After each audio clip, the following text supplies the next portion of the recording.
Здравствуйте, все любители творчества! В этом уроке я, как и обещала, покажу и расскажу, как можно сшить платье для мышки Доры. Все девочки любят красивые, яркие платья. Мышка Дора не исключение.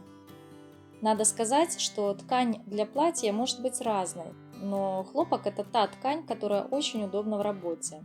А еще у меня тоже есть красное платье в белый горошек. Хвастаюсь.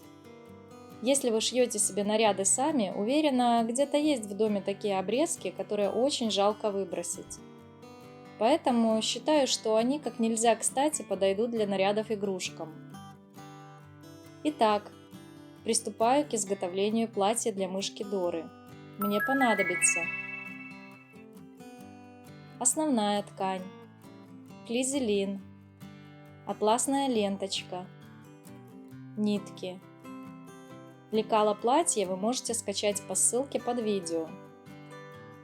Обвожу лекало основной детали платья на ткани.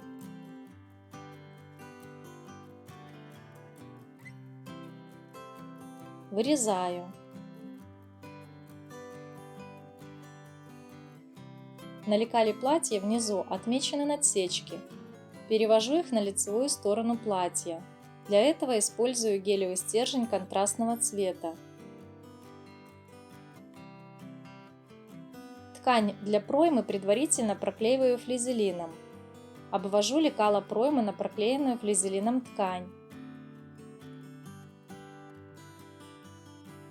Вырезаю детальки проймы.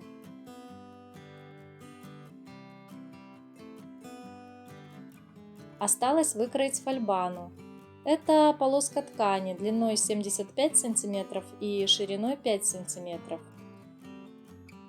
У меня получилось основная деталь, 2 обтачки проймы, полоска для фольбаны. Обметываю на оверлоке один край фольбаны. Подгибаю обметанный край на 7 мм и прокладываю отделочную строчку. Ширина шва 5 мм. Вот как это выглядит. Правый край будущей фольбаны подгибаю сначала на 1 см, затем еще раз на 1 см. Прошиваю шириной шва 2 мм. Укладываю фольбану лицом к лицу основной детали платья на первую надсечку. Все последующие надсечки – это места для формирования складочек. Вот что в итоге получилось. Глубина складки 5 мм. Прошиваю до предпоследней надсечки. Остаток ленты для фольбаны подрезаю, ориентируясь по заднему шву платья. Край фольбаны загибаю дважды на изнаночную сторону и прошиваю аналогично первому краю.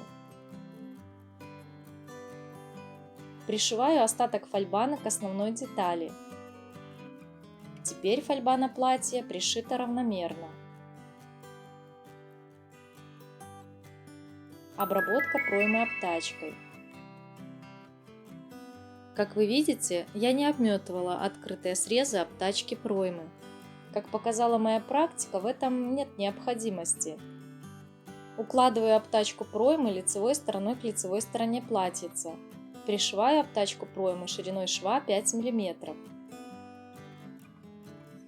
Все швы проймы с изнаночной стороны отворачиваю в сторону проймы и прокладываю отделочную строчку по пройме. Припуски на шов подрезаю близко к шву.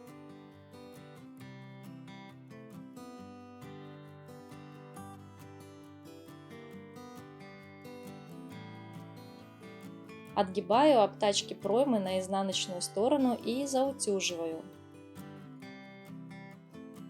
Затем по надсечкам отгибаю верхний край платья на изнаночную сторону и также заутюживаю. Обметываю нижний и верхний край платья. Разрезаю посередине проймы обметку и ставлю закрепку, чтобы не торчали нитки от обметочного шва. Вот как это выглядит. Прокладываю отделочную строчку по шву притачивания фольбаны. ширина шва 2 мм.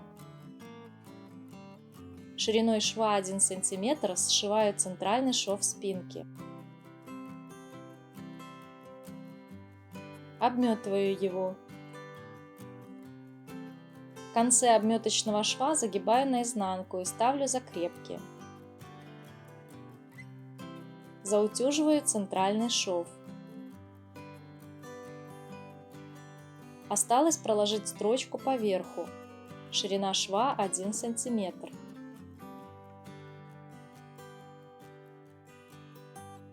Для завязочек нужны 2 атласные ленты длиной 40 см каждая.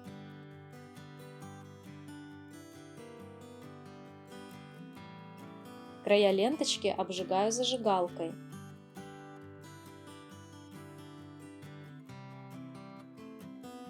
При помощи булавки ввожу ленточки в отверстие.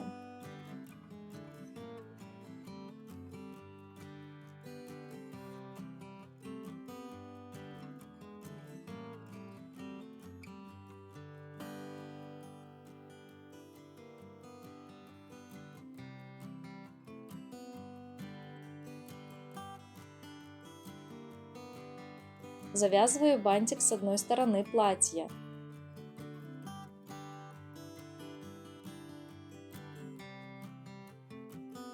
Одеваю Дору в новый яркий наряд.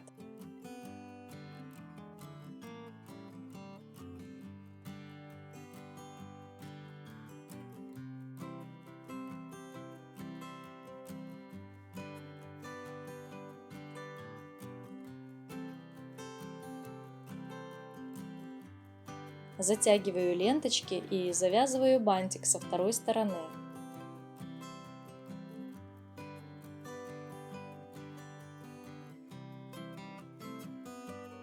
Чтобы бантик не развязался, я его завязываю сначала на 2 узла. Затем делаю сам бантик. Расправляю сборочку таким образом, чтобы она была равномерна по всей длине. Вот и готова мышка Дора. Если вы подарите такую игрушку своим друзьям, они точно не останутся равнодушными, ведь она сделана своими руками и с любовью. Всего самого хорошего вам! Продолжение следует.